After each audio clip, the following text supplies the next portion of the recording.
YSRCP party పుట్టిన దగ్గర నుంచి కూడా జగన్మోహన్ రెడ్డి దీంట్లో దళితులకు ప్రాధాన్యత ఉంది, నేను దళితులకు మేనమావని, దళితులు నాకు మేనమావాలని చెప్పి దళిత ఓట్ బ్యాంక్ కోసం మొదటి నుంచి కూడా ఈ మాటలు చెప్పుకుంటూ వస్తున్నటువంటి పరిస్థితి. 2024 ఎన్నికల ముందు వైసీపీ ఎమ్మెల్సీ అయినటువంటి అనంతబాబు దళిత డ్రైవర్ అయినటువంటి సుబ్రహ్మణ్యాన్ని హత్య చేసిన కేసులో నేనే చంపానని చెప్పి ఆయన ఒప్పుకున్నటువంటి పరిస్థితి. కానీ దానిపైన ఎలాంటి చర్యలు లేవు.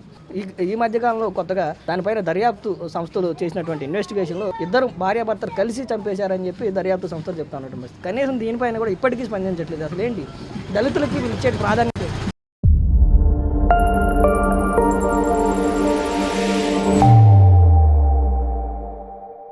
ఇప్పుడు అనంతబాబు అనే వ్యక్తి ఒక ఎమ్మెల్సీగా పదవిలో ఉన్న మనిషి. అతను డ్రైవరు, దళితుడు. అతన్ని ఏం చేశాడు? అతనే చంపి అతని కారులోనే తీసుకొచ్చి అతని ఇంటి దగ్గర తీసుకొచ్చి వాళ్ళ కుటుంబ సభ్యులకి నేనే చంపాను, ఇదిగో మీ బాడీ దహన సంస్కారాలు చేసుకున్నాను అప్పచెప్పి వెళ్ళాడు. ఇది ఎన్ని సంవత్సరాల క్రితం?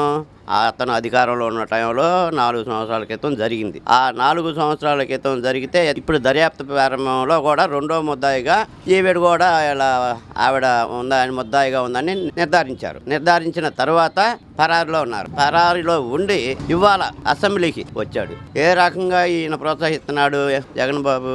దళితులకు న్యాయం అన్నాడు. దళితులకు న్యాయం చేసేవాడిని చంపిన అతన్ని తీసుకొచ్చి నీ పక్కన కూర్చోబెట్టి నీకు అక్కడి నుంచి ఇతను జైలు నుంచి వచ్చాడు. జైలు నుంచి వచ్చేటప్పుడు ఏదో పోరాట వీరుడు వచ్చినట్టు తీసుకొచ్చారు. అతన్ని గజమాలు వేసుకొని భారీ ర్యాలీతో తీసుకొచ్చినాడికి అతను మన ఎలక్షన్ టైంలో కూడా ప్రచారంలో కూడా అతను అమ్మను దగ్గర పెట్టుకొని అతన్ని సొంత మేనల్లుడిలాగా సొంత మేనమామలాగా ఇది చూసి చేర్చుకుంటున్నాడు. ఇంకా ఆయన దళితుడికి ఎక్కడ న్యాయం చేస్తున్నాడు? ఏ రకంగా చేస్తున్నాడు? అంటే ఒక దళిత వ్యక్తిని నేనే చంపాను అని చెప్పినటువంటి వ్యక్తిని పక్కన పెట్టుకున్నటువంటి జగన్మోహన్ రెడ్డి నా ఎస్సీలు, నా ఎస్టీలు, నా బీసీలు దళితులకు మేనమావనని ఎలా చెప్పుకోగలుగుతా ఉన్నాడు? అతని సిగ్గుండాలండి. అతని సిగ్గుండాలి. ఒక దళితునికి అన్యాయం జరిగినా కూడా నువ్వు ఇంతవరకు అతని మీద ఎటువంటి చర్య తీసుకోవాలా? పార్టీ నుంచి సస్పెండ్ చేయాల ఏంటి? ప్రోగ్రామ్కి ప్రతి దానికి అతన్ని ఎంటి పెట్టుకొని తీసుకొని రావటం, అసెంబ్లీకి తీసుకురావటం చేసే అతనికి ఇంకా మీరు ప్రోత్సాహ బలం ఇస్తున్నారు. ఇక అతన్ని ఏమని నమ్ముతారు? మిమ్మల్ని ఏమని నమ్ముతారు? కార్యకర్తలు కానీ అభిమానులు కానీ మీ నాయకులే మిమ్మల్ని తిడుతున్నారు. ఒప్పుకున్నాడు కదా నేను చంపానని, అతనే ఒప్పుకున్నాడు. ఒప్పుకున్నా కూడా మీరు ఇతన్ని ఇంకా దగ్గర జారి తీసుకొని మీరు ప్రోత్సహిస్తుంటే మీరు దళితులకు న్యాయం చేసేది ఏముంది? మీరు ఎందుకు చేస్తారండి? అతను కావాలని చంపినట్టు అతని మనుషులు అతనే నాకు కావాలని కూర్చున్నాడు జగన్ బాబు. అతన్ని చంపినాడిని ఎందుకు సస్పెండ్ చేస్తారు? అందుకని అట్లా తిప్పేసి అతని మీద వేటు వేయకుండా తిప్పేశారు. ఇప్పుడు చంద్రబాబు గారు వచ్చినాక దర్యాప్తు ప్రారంభిస్తే రెండో ముద్ద కూడా ప్రారంభిస్తే ఇప్పుడు లైన్లో పెట్టారు అతన్ని. వైసీపీ ఎలా చెప్పగలుగుతుందండి ఎస్సీ నేను దళితులకు ప్రాధాన్యత ఇస్తానని? గత 5 సంవత్సరాల్లో డాక్టర్ సుధాకర్ కానివ్వండి, డాక్టర్ ఎంతారాణి కానివ్వండి, మద్యం గురించి అడిగినటువంటి ప్రవీణ్ కానివ్వండి, లేదంటే ఇలా ఇప్పుడు ఈ డ్రైవర్ సుబ్రహ్మణ్యం కానీ ఈ విధంగా ఇంతమంది దళిత వ్యక్తులకు హత్యలకు మరణానికి కారణం వైసీపీ. నేను దళితులకు మేనమావని, దళితులు నా పక్కన ఉన్నారని ఎలా చెప్పగలరు? ఒక పక్క జరుగుతూనే ఉంటుంది. ఇంతమంది నాయకులు కానీ కార్యకర్తలు, వాళ్ళ నాయకులు కానీ కార్యకర్తలు కానీ ఏమంటున్నారు? 29కి రపా అని అంటుంటే అది ఆయన అన్నా కూడా దాన్ని స్పందించాల. ఎంతమంది నరుగుతాం? మొన్న పుట్టినరోజు చేశారు. నోరులేని జంతువులను కోసి ప్రాణాలు తీసి ఎంత అసభ్యకరంగా ప్రవర్తించారండి. ఇంకా ఆయనకి ఏం చేయి బుద్ధి ఉందా? బుద్ధి ఉండాలి. ఎవరైనా దానికి సహకరిస్తారా? ఒక ముఖ్యమంత్రిగా చేసావు, నీకు 151 సీట్ ఇస్తే 11 సీట్లకు పంపించారు. దేనివల్ల పంపించారు? ఇన్ని నువ్వు చేసే తప్పులు కానీ నీ నాయకులు చేసే తప్పులు కానీ దానివల్ల మిమ్మల్ని బయట కూర్చోబెట్టారు. రేపు వచ్చే ఎలక్షన్లో కూడా నీకు 11 కూడా రావు. అసెంబ్లీకి వస్తున్నావు 10 నిమిషాలు, 11 మంది వస్తున్నారు, 11 నిమిషాలు ఉంటున్నారు, వెళ్ళిపోతున్నారు. ఇక మీకేమి అసెంబ్లీకి వచ్చి నువ్వు చేసిన పనులు ఏంటి అడుగు, తప్పులేదు. అడగాల్సిన పని ఉంది, అవన్నీ పక్కన పెట్టేసేవు, వస్తున్నావు, సంతకాలు పెడుతున్నావు, ఏదో జీతాలు తీసుకుంటున్నావు, వెళ్ళిపోతున్నావు. అది మీ పద్ధతి. జగన్మోహన్ రెడ్డి పార్టీ పెట్టిన దగ్గర నుంచి కూడా దళితులకు నేను మేనమావను, దళితులకు నేను పెద్ద పెట్టేస్తాను అని చెప్పి పదే చెప్పుకుంటూ వచ్చేటువంటి పరిస్థితి. 2019 ఎన్నికల తర్వాత ఆయన పార్టీ నుంచి ఎమ్మెల్సీ ఇచ్చినటువంటి అనంతబాబు డ్రైవర్ సుబ్రహ్మణ్యం అనేటువంటి దళిత యువకుని చంపితే ఇప్పటివరకు దానిపైన చర్యలు లేవు, దానిపైన ఎలాంటి యాక్షన్ లేదు. కొత్తగా అతని భార్య పేరు కూడా ఇందులో రావటం, ఇన్వెస్టిగేషన్ టీంలో అతని భార్య కూడా ఇందులో ఉంది అని చెప్పిన కనీసం చీమ కుట్టినట్టు కూడా వైసీపీ కానీ జగన్మోహన్ రెడ్డి కానీ ఎందుకని దీనిపైన స్పందించట్లేదు? మరి ఆ మాటకి వాల్యూ ఏంటి? జగన్మోహన్ రెడ్డి ఎస్సీలకు నేను మేనమావనని చెప్పుకుంటూ ఉంటాడు. మరి వాస్తవం సిపి గవర్నమెంట్ లో ఒక దళిత యువకుడు మరి సుబ్రహ్మణ్యాన్ని డ్రైవరు చంపేసి తీసుకెళ్లి డోర్ డెలివరీ చేశాడు. ఎవరు? అనంతబాబు. డ్రైవరు అనంతబాబు మరి పోలీసు వారి ఎంక్వైరీలో డ్రైవర్ సుబ్రహ్మణ్యం నేనే చంపానని చెప్పి కూడా అతను ఒప్పుకున్నాడు. కనీసం ఆ ఒప్పుకున్న తర్వాత అతనిపై కూడా మరి డిపార్ట్మెంట్ పరంగా కానీ అలాగే నువ్వు నీ పార్టీ పరంగా అతను సస్పెండ్ చేయలేదు. మరి అతనికి ఏదో ప్రమోషన్ ఇచ్చినట్టుగా నీ పక్కనే కూర్చోబెట్టుకున్నావు. జగన్మోహన్ రెడ్డి గారికి ఎస్సీల పట్ల ఉన్నటువంటి ప్రేమ ఇదేనా? ఎస్సీలకు నేను మేనమావనని చెప్పుకుంటా ఉంటాడు, ఎస్సీలకి నేను అండగా ఉంటానని చెప్పుకుంటాడు. మరి ఒక ఎస్సీ యువకుడే కదా మరి డ్రైవరు మరి సుబ్రహ్మణ్యం. మరి ఆ సుబ్రహ్మణ్యం చంపినప్పుడు మరి అతను ఏం చేయాలి? అప్పుడు పార్టీని సస్పెండ్ చేయాలి. సస్పెండ్ చేసి వాళ్ళ కుటుంబానికి అండదండగా నిలబడాలి. అలాగే మరి రీసెంట్ గా మరి ఇప్పుడు చూసుకున్నట్టే మళ్ళీ సిట్ ఏర్పాటు చేసినప్పుడు మరి అనంతబాబుతో పాటు వాళ్ళ మిసెస్ కూడా ఉన్నది అని చెప్పేసి కొన్ని ఎంక్వైరీలు తేవడం జరిగింది. కొన్ని వీడియోస్ కూడా బయటపడటం జరిగింది. జగన్మోహన్ రెడ్డికి నిజంగా ఎస్సీల పట్ల చిత్తశుద్ధి గనక ఉంటే ఏంటి చంపిన వాడు ఎవడైనా ఎలాంటి వాడైనా సరే కూడా వాటిపైన శాఖాపరమైనటువంటి చర్యలు తీసుకోవాలి. నీకు గనక ఎస్సీల పట్ల గనక నీకు గనక చిత్తశుద్ధి ఉంటే నువ్వు ఇలాంటి పనులు చేయవు. కేవలం ఎస్సీలు అంటే నీకేంటంటే ఒక ఓటు బ్యాంక్ లాగా వాడుకుంటున్నారు అంతే. ఎస్సీలు అంటే ఎస్సీలు నాకేంటంటే వాళ్ళదే ఉంది, వాళ్ళ కేవలం ఒక ఓటు బ్యాంక్. మరి డాక్టర్ సుధాకర్ కూడా మరి ఆ రోజు ఎస్సీ అతనే కదా, డాక్టర్ సుధాకర్ ని కేవలం లేవని అడిగినందుకు కూడా అతను పిచ్చోడ్లా క్రియేట్ చేసి నడి రోడ్డు మీద మోకాళ్ళు చేసి అతను చిత్రహింసలు పెట్టి చంపింది. మరి గత ప్రభుత్వంలో ఉన్నటువంటి వైసీపీ గవర్నమెంట్ లో ఉన్నటువంటి వైసీపీ నాయకులు జగన్మోహన్ రెడ్డి గారు అప్పుడు మీరేం చేశారు? అప్పుడు ఎస్సీల పట్ల మీరు చేసింది ఏంటి? ఎస్సీలకి మీరు ఒరగబెట్టింది ఏంటి? జగన్మోహన్ రెడ్డి గారు మీరు కేవలం ఎస్సీలని ఓట్ బ్యాంక్ లాగే వాడుకుంటున్నారు అని మరి తెలియజేస్తున్నారు. జగన్మోహన్ రెడ్డి కనీసం దీనిపైన ఈరోజు క్లియర్గా పోలీస్ డిపార్ట్మెంట్ కానీ లేదంటే సిబిఐ కానీ వీళ్ళందరూ కూడా ఇన్వెస్టిగేషన్ డిపార్ట్మెంట్ కానీ డాక్టర్ సుబ్రహ్మణ్యం హత్య కేసులో అనంతబాబు ఉన్నాడు, అతని భార్య ఉన్నారు, అతని అనుచరులు కూడా ఉన్నారని చెప్పి ఇంత క్లియర్గా చెప్తా ఉంటే జగన్మోహన్ రెడ్డి నిన్న ప్రెస్ మీట్ పెట్టాడు. అంతకుముందు కూడా కొన్నిసార్లు మాట్లాడినటువంటి పరిస్థితి. కనీసం దీనిపైన కనీసం జగన్మోహన్ రెడ్డి కనీసం ఎందుకని ప్రశ్నించలేదు? ఎందుకని దీనిపైన ఆయన మాట్లాడలేదు అంటే జగన్మోహన్ రెడ్డి గారికి ఏంటంటే ఇంత నేరస్తులు ఉంటేనే, నేర ప్రవృత్తి గల వాళ్ళు ఉంటేనే ఆయనకి ఇష్టం. వాళ్ళకే ప్రమోషన్ ఇస్తాడు, వాళ్ళకే మంచిగా పదవులు ఇస్తాడు. రౌడీ షీటర్లని, ఈ నేరస్తుల్ని, గంజాయి అమ్మే వాళ్ళని వీళ్ళనే కదా జగన్మోహన్ రెడ్డి గత ప్రభుత్వంలో చేసిన ఎంకరేజ్ చేసిన మొత్తం వాళ్ళని కదా. ఇప్పుడు రపరప కానివ్వండి, ఎవరు మాట్లాడతారు? రపరప తగ్గేదే లేదు. ఒక నేర చరిత్ర ఉండేవాళ్ళే మాత్రమే మాట్లాడతారు.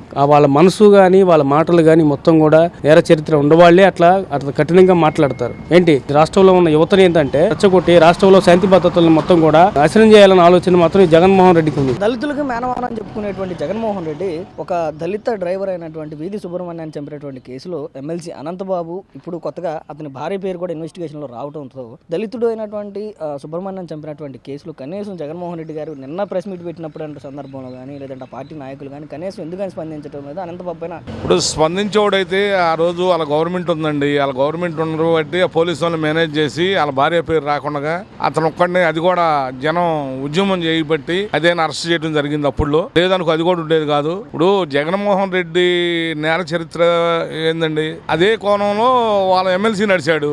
భార్య భర్తలు ఇద్దరు కలిసి చంపితేనే ఇవాళ బయటకు వచ్చిన కారణం ఏంది? లేకపోతే ఎవరు రారు కదా. లేకపోతే అసలు ఎంత లాగుదామన్నా ఎలా వస్తారు? ఆమె కూడా బాడీని తీసుకెళ్లి అప్పు చెప్పే విషయంలో ఆమె కూడా ఉంది ఎంపటి అదే కారులో అని ఒప్పుకుంది. ఆమె కూడా ఒప్పుకుంది. ఏది ఉండబట్టి ఈ రోజు కూడా బయటికి తెచ్చారు. ఇప్పుడున్న గవర్నమెంట్ విధానాలు అప్పుడు ఏం జరిగిందో నిజం నిదానంగా తేల్చి ఆమెను కూడా ఉంది కనుకే ఈ రోజు ఆమె విషయం కూడా బయటకు వచ్చింది. ఇప్పుడు ఆ రోజు వాళ్ళ గవర్నమెంట్ ఉంది, వాళ్ళ ఎమ్మెల్సీని అప్పుడు అతని మీద కూడా కేసు లేకుండా ఎవరో ఒకరి మీద నెట్టేసి లేకపోతే వాడందరికీ వాడు ఏదో అయ్యి చచ్చిపోయాడని సృష్టించాలని చేస్తే అది తెలుసుకొని కుటుంబం నానా గందరగోళం చేస్తే వాళ్ళు గందరగోళం చేస్తే తప్పక ఆ రోజు అతని మీద మట్టికి తుత్తు మంత్రంగా కేసు కట్టి జైలుకి పంపించారు.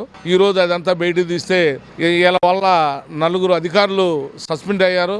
నలుగురే కాక ఉండాల భార్య కూడా తెలుగులోకి వచ్చింది ఈ కేసులో. 2014 ఎన్నికల ప్రచారం కానివ్వండి, 2019 ఎన్నికల ప్రచారం కానివ్వండి, దళితులందరూ కూడా నాకు మేనమావలు, దళితులందరికీ నేను మేనమావనని చెప్పుకుంటూ వచ్చినటువంటి జగన్మోహన్ రెడ్డి గత 5 సంవత్సరాల్లో దళితులపైన జరిగినటువంటి దాడులు కానివ్వండి, డాక్టర్ సుధాకర్ విషయం కానివ్వండి, లేదంటే ప్రవీణ్ విషయం కానివ్వండి, ఇలా చెప్పుకుని పోతే కొన్ని వందలు. ఇక్కడ డైరెక్ట్ గా పార్టీకి సంబంధించినటువంటి నేత, సొంత పార్టీ నేతే దళితులపైన ఈ విధంగా దాడి చేసి చంపేస్తే కనీసం ఆయన్ని పార్టీ నుంచి సస్పెండ్ చేయకుండా, కనీసం పార్టీ క్రమశిక్షణ కమిటీకి అప్పగించకుండా అసెంబ్లీ సమావేశాలకు కూడా పార్టీతో కలుపుకొని తీసుకెళ్తా ఉన్నటువంటి పరిస్థితి, గతంలో ఎన్నికల ప్రచారంలో వాడుకున్నటువంటి పరిస్థితి ఏంటి? అసలు ఎస్సీ ఎస్టీలకు ఇచ్చే వాల్యూ ఏంటి? ఏమండి, జగన్మోహన్ రెడ్డి గారు చెప్పుకోవడానికే పనికొస్తాయండి. ఇప్పుడు డాక్టర్ గారిని పిచ్చోని చేశారు. ఒక మాస్కులు అడిగినందుకు డాక్టర్ గారిని పిచ్చోని చేసి రకరకాలుగా ఉద్యోగం తీసేసి అతను సావు కారుకులయ్యారు వీళ్ళు. అతనే కాకుండా ఇక్కడ మా రాజధానిలోనండి రైతుల మీద ఎస్సీ ఎస్టీ కేసులు పెట్టారు. దళిత రైతుల మీద ఎస్టీ ఎస్టీ కేసు పెడతారండి. ఏమన్నా బీసీలా ఓసీలా సంఖ్యలు వేసుకొని తీసుకెళ్తానికి రైతుల్ని? అలాంటి నేర చరిత్ర ఉండ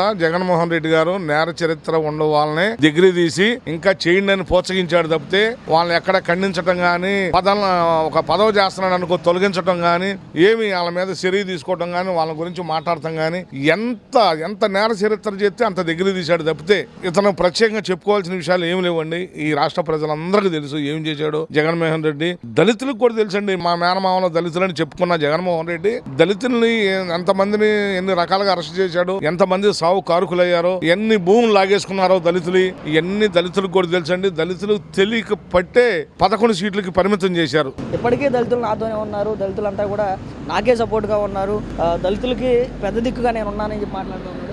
ఏమండి జనానికి వినిపిస్తానికి ఏదో పిచ్చి భ్రమంలో ఏదేదో పిచ్చిగా మాట్లాడతాడు తప్పితే దళితులు ఎంపటుంటే నీకు అంత ఘోరంగా ఎందుకు ఓడిపోతావండి? నువ్వు అంత ఘోరంగా ఓడిపోవు కదా. పోయినసారంటే అప్పుడు తెలియక నువ్వు ఫస్ట్ గా పెట్టంగానే ఏదో వాళ్ళ నాన్నగారి కంటే బాగా నువ్వు యువకుడివి బాగా చేస్తావనే భావంతో దళితులంతా నీకు అండగా ఉండి ఓట్లేశారు. అదే దళితులు అండగా ఉంటే అంత ఘోరంగా ఎందుకు ఓడిపోతావు? నువ్వు 151 11 సీట్లకి ఎందుకు వస్తావు? అది సంగతి. మాజీ ముఖ్యమంత్రి జగన్మోహన్ రెడ్డి ఆయన ప్రతిసారి కూడా ఆయన పార్టీ పెట్టిన దగ్గర నుంచి కూడా దళితులకు నేను మేనమావని, దళితులు నాకు మేనమావులు, దళితులకి పెద్దపేట వేస్తాను, దళిత ప్రభుత్వం అని చెప్పి 100 సార్లు చెప్పుకున్నటువంటి పరిస్థితి. మరి ఈ రోజు అదే పార్టీలో ఉన్నటువంటి ఎమ్మెల్సీ అనంతబాబు ఒక దళితుడిని కిరాతకంగా చంపి అతని కారులోనే డోర్ డెలివరీ చేస్తే దానిపైన కనీసం చర్యలు తీసుకోకపోగా ఇప్పటి వరకు దానిపైన ఎలాంటి క్రమశిక్షణ చర్యలు కూడా తీసుకున్నటువంటి పరిస్థితి. తాజాగా అతని భార్య పేరు కూడా అనంతబాబు భార్య కూడా ఇందులో ఉంది, ఇద్దరు కలిసే చేశారు అని చెప్పి ఇన్వెస్టిగేషన్ టీం చెప్తా ఉంటే కనీసం ఇప్పటికి కూడా జగన్మోహన్ రెడ్డి ఎందుకు మాట్లాడలేదు? ఒక దళితుడు చనిపోతే దానిపైన కనీసం ఎందుకని స్పందించట్లేదు? వాళ్ళు వైసీపీ పార్టీ కాదు, వాళ్ళు గొడ్డల పార్టీ అని పెట్టుకుంటే చాలా బాగుంటుంది వాళ్ళ పార్టీ పేరు.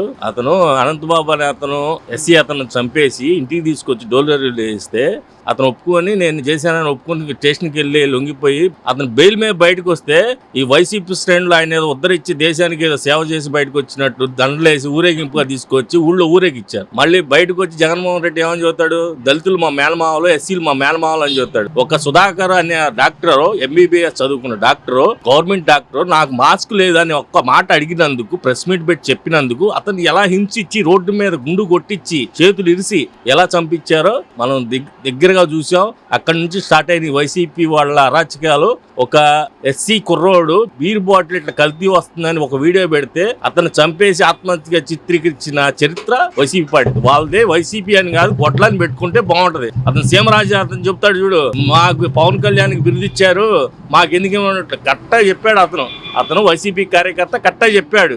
ఎందుకంటే వాళ్ళు ఫస్ట్ నుంచి చరిత్ర వాళ్ళది గొడ్డల చరిత్ర, వాళ్ళకి గొడ్డల పార్టీ అని పెట్టాలి పేరు. జగన్మోహన్ రెడ్డి ఇంత జరుగుతూ ఉంటే ఇప్పుడు కొత్తగా ఇన్వెస్టిగేషన్ లో అతని భార్య కూడా ఇందులోనే ఉంది, ఆ భార్య కూడా దగ్గరుండి ఇద్దరు భార్యాభర్త కలిసి చేయించారని చెప్పినప్పుడు కనీసం సస్పెన్షన్ పక్కన పెడితే క్రమశిక్షణ చర్యలు కూడా వారిపైన ఎందుకని తీసుకోలేదు? క్రమశిక్షణ కమిటీని కూడా ఎందుకు సిఫార్సు చేయలేదు? ఇప్పుడు తెలుగుదేశం పార్టీ కానీ జనసేన కానీ ఏదైనా తప్పు జరిగితే వాళ్ళపైన క్రమశిక్షణ కమిటీ చర్యలు తీసుకుంటా ఉన్నటువంటి పరిస్థితి, కనీసం దానికి కూడా ఎందుకని జగన్మోహన్ రెడ్డి ఇవ్వట్లేదు? ఇప్పుడు అక్కడ అనంతబాబు నియోజకవర్గంలో ఒక మహిళ అనుకుంటా గెలిచిన ఆమె ఒక స్టేట్మెంట్ పెట్టి ఏదో మాట్లాడితే నేను ఒక కనుసాయిగా చేస్తే చాలు అమెరికా నుంచి కూడా నువ్వు లేచిపోతావు అని ఒక స్టేట్మెంట్ ఇచ్చాడు. అతనికి ఒళ్ళు బలుపు ఎట్లా ఉందంటే ఒక ఆడ మనిషి విషయంలో ఎట్లా మాట్లాడుతా అంటే స్థానిక ఎమ్మెల్యే గెలిచిన ఇప్పుడు ప్రజాప్రతినిధి కనుసాయిగా చేస్తే చాలు నువ్వు ఎక్కడ ఉంటావో చూసుకో అని వార్నింగ్ ఇచ్చాడు.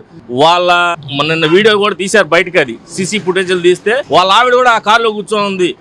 డోర్ డెలివరీ చేసిన కారులోనే వాళ్ళ ఆవిడ కూడా కూర్చొని ఉంది. ఆమె ఛార్జ్ షీట్ వస్తుందని కేసులో వస్తుందని లీక్ అయ్యే ఏమన్నా ఆమెను ఎస్కేప్ చేపించారు. చట్టం నుంచి చంద్రబాబు నాయుడు దృష్టి నుంచి తప్పించుకోవడం మట్టికి అసాధ్యం. మరి ఇంత జరుగుతూ ఉంటే జగన్మోహన్ రెడ్డి ఆయన్ని ఎన్నికల ప్రచారంలో వాడుకున్నటువంటి పరిస్థితి, ఒక జననాయకుడిగా ప్రజలకు పరిచయం చేసినటువంటి పరిస్థితి. మీరు అన్నట్లుగా ఆయన జైలు నుంచి వచ్చేటప్పుడు భారీ ర్యాలీతో ఏదో ఒక ఉద్యమకారులు వచ్చినట్టుగా తీసుకొచ్చినటువంటి పరిస్థితి చూసాం. ఎన్నికల్లో పక్కనే కూర్చోబెట్టుకున్నటువంటి పరిస్థితులు చూసాం. ఈ రోజు అసెంబ్లీలో కూడా శాసన మండలిలో కూడా ఆయన కూడా జగన్ తో పాటు వెళ్తా ఉన్నటువంటి పరిస్థితి చూసాం. అంటే కనీసం దీనిపైన అనంతబాబుని ఎందుకని మాట్లాడలేదు? ఈ విధంగా దళితులను చంపిన వాళ్ళు పక్కన పెట్టుకుంటే దళితులకు వీళ్ళు ఇచ్చే విలువ ఏంటి? ఇప్పుడు మాట చెప్తాను ఏమనంటే వాళ్ళ ఫస్ట్ ఎట్లా స్టార్ట్ అయిందంటే వాళ్ళ అరాచకం వాళ్ళ బాబాయ్ వివేకానంద రెడ్డి నుంచి స్టార్ట్ అయింది. ఎలక్షన్ ముందుల ఒక నెల ముందుల అతను చనిపోయాడు. పూర్తిగా రక్కం మడుగులో గొడ్డల వేటులతో చనిపోయి ఉంటే ఆయన్ని తీసుకొచ్చి గుండెపోటు వచ్చాడని చెప్పాడు. మళ్ళీ తర్వాత గుండెపోటు కాదు ఇది అంతా బయట వాళ్ళ అమ్మాయి సునీతమ్మ వచ్చి కంప్లైంట్ చేసినాక ఇది గుండెపోటు కాదు,